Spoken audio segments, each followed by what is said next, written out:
So, Charlotte, Prince Andrew's approach to public relations, a bit baffling at times, isn't it? Yes, it's a bit baffling. I think being ticked off by a judge in America might have been his worst one yet. I mean, I've always been sympathetic to Andrew's sort of situation. As so? Mark Stevens said, it's very difficult where, you know, he can't really address these issues. The whole thing has been in a very difficult position.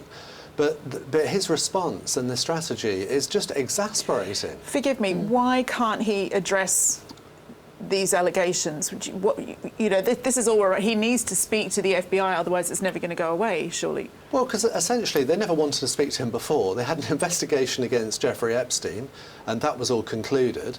But when there became a scandal about how leniently they treated Epstein, they started looking for other scapegoats. You know, and that's what we've seen with Andrew. So they only ever wanted him as a witness. So I think he was in a very difficult position. But the strategy is exasperating because it seems to have been just sort of put your head in the sand and hope it goes away.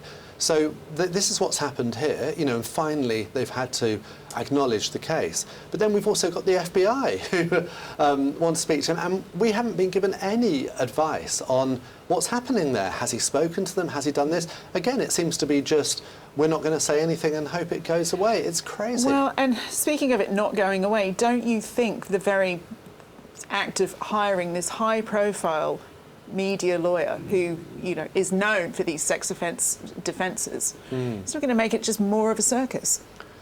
What can he do? He's got to hire a lawyer, so presumably he wants to hire a good one. But yes, it's one who's represented various Hollywood figures with serious issues, and I'm sure costing an absolute fortune. So I'm very intrigued to know who's paying for all this legal representation. As in, it could be us? I don't think so, but it's more likely it's his mother who's footing the bill for all of this.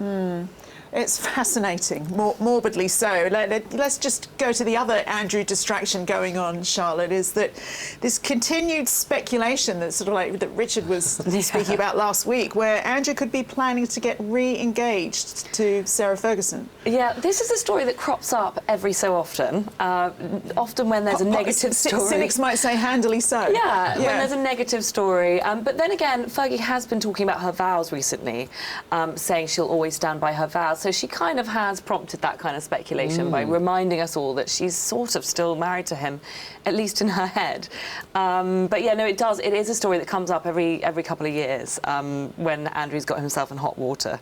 But it's not much of a distraction anymore because it's not that surprising. No, I don't think it would be a huge surprise. I mean, people sometimes forget how close they are. I remember when, I think it was Rebecca revealed in the Mail years ago, they suddenly bought this very expensive chalet in I think it was a Swiss ski resort together.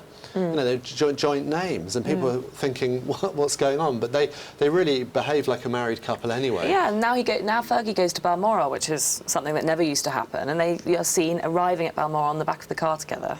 And they're still like there. They've been there more than a week. So if they did get married, though, let's just play this game for a minute. It's like, it's not exactly going to be some glorious, joyous media celebration, isn't it? You'd imagine they'd be doing it quite quietly and they'd have to do a clandestine behind the scenes. Yeah. And if it was a PR exercise, that would sort of obviously not meet the needs required for a PR exercise.